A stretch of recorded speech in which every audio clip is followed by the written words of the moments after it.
শিব শম্ভু, হর হর মহাদেব। আমরা সবাই বেরিয়ে পড়েছি বেনারসের উদ্দেশ্যে। এখন আমরা তেঘরিয়া থেকে ট্যাক্সি ধরলাম, এরপর আমরা হাওড়া পৌঁছাবো। হাওড়া পৌঁছে আমরা ট্রেনে করে একেবারে সোজা বারাণসীতে নামবো।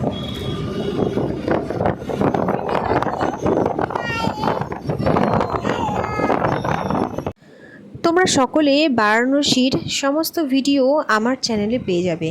যারা দেখোনি তারা অবশ্যই সাবস্ক্রাইব করে সমস্ত ভিডিওগুলো দেখে নাও। এখন আমরা হাওড়া এসে গেছি, আর ট্রেনের টাইম হচ্ছে আমাদের 8:30। তারপরে এখান থেকে ট্রেন ছাড়বে।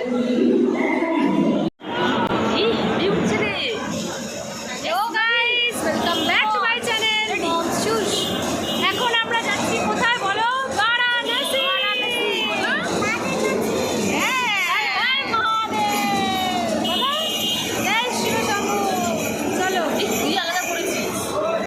তোমাদের সকলের সাথে আমি কম বেশি অনেক কথাই শেয়ার করি। জানি ভিডিওগুলো অনেকেই দেখছো, কেউ হয়তো আমার শুভাকাঙ্ক্ষী, কেউ হয়তো আমাকে পছন্দ করো না। তো সকলকে নিয়েই তো আমার চলতে হবে। এই দুনিয়ায় এমন কোনো মানুষ নেই যাকে সকলে ভালোবাসে। স্বয়ং ভগবানও সকলের মন রাখতে পারেনি। আর আমি তো তুচ্ছ সাধারণ একটা মানুষ মাত্র। আজ আছি, কালকে নাইবা থাকতে পারি। তো আমিও সকলের কাছে ভালো হয়ে উঠতে পারিনি, আর কিছু মানুষের কাছে ভালো হয়ে উঠতে পেরেছি। তারাই আমাকে অনেক ভালোবাসে, সেটুকুই আমার কাছে অনেক। তো সকলের ভালোবাসা নিয়ে চললাম বারাণসীর উদ্দেশ্যে।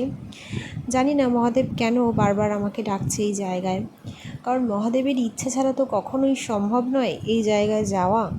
যে কোনো তীর্থস্থানেই, সেটা তারাপীঠ বলো, আর সেটা বারাণসী বলো, কিংবা হরিদ্বার কিংবা বৃন্দাবন, ভগবানের কৃপা ছাড়া সেখানে কখনোই যাওয়া সম্ভব নয়। তবে তোমাদের পছন্দের ছোট্ট মিমিসোনা কিন্তু অনেক জায়গায় ঘুরে ফেলেছে। ওর বয়স মাত্র 2.5 বছর।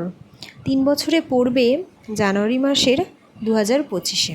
তোমরা অনেকেই জানো, আবার অনেকেই জানো না, তাই তোমাদেরকে জানিয়ে দিলাম। আর ছোট্ট মিমিসোনা কিন্তু অনেক কমফোর্টেবল ট্রেন জার্নিতে। আর পাপা থাকলে ওর কাউকে লাগে না, পাপার কাছেও থাকতে ভীষণ কমফোর্টেবল।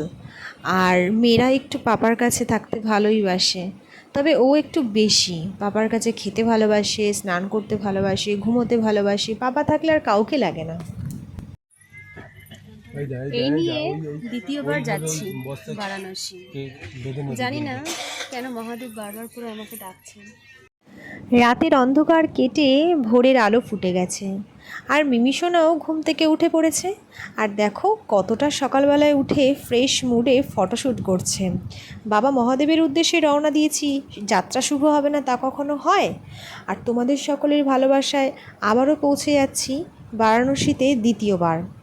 তোমাদের কাছে তুলে ধরবো সমস্ত ভিডিও। তোমরা আমার চ্যানেলটিকে সাবস্ক্রাইব করে পাশে থেকো। বারাণসীর প্রত্যেকটা ভিডিও খুব সুন্দর করে তোমাদের কাছে পৌঁছে দেওয়ার চেষ্টা করব। আমরা প্রায় পৌঁছে গেছি, এখন আছি আমরা কাশিতে। এই কাশি স্টেশনের পরই হচ্ছে বারাণসী। আমরা বারাণসীতে নামবো। আর এটা হচ্ছে নমঘাট, তোমরা দেখতেই পাচ্ছ। এটা হচ্ছে নমঘাট। দুখানা হাত জোর করে দেখো, নম বা প্রণাম করি আমরা। তো সেই নামেই হচ্ছে এটি নমঘাট। তো এই ঘাটে অনেকে নামে, এটা হচ্ছে কাশীর ঘাট। আমার ফোনটা ততটা ভালো নয়, আর পরিষ্কারভাবে কিন্তু আমি ভিডিওটা পাচ্ছি না করতে, কারণ কাজটা কিন্তু ট্রেনের খুব ঝাপসা ছিল। যতটুকু পেরেছি তোমাদের সাথে চেষ্টা করেছি তুলে ধরার। তোমরা সকলেও ভিডিওটি দেখে অনেক উপকৃত হবে, কারণ কোথা থেকে কিভাবে যাবে তোমরা এটা অনেকেই কিন্তু বুঝতে পারো না। তো সেই সংক্রান্ত ভিডিও কিন্তু আমার চ্যানেলে তোমরা পেয়ে যাবে। এটা হচ্ছে নমঘাট, আর এই স্টেশনের পরেই কিন্তু আমরা নামবো, এর পরেরটাই বারাণসী। তো আমরা বারাণসীতে পৌঁছে গেছি, তোমরা দেখতে পাচ্ছ। আর এখন আমরা বারাণসী স্টেশন থেকে টোটো ধরে যাব শিবালয়া ঘাট, এবং সেখানেই আমরা রুম ঠিক করব, থাকবো। আর নেক্সট ভিডিও খুব তাড়াতাড়ি তোমাদের কাছে নিয়ে আসতে চলেছি। ততক্ষণের জন্য টাটা।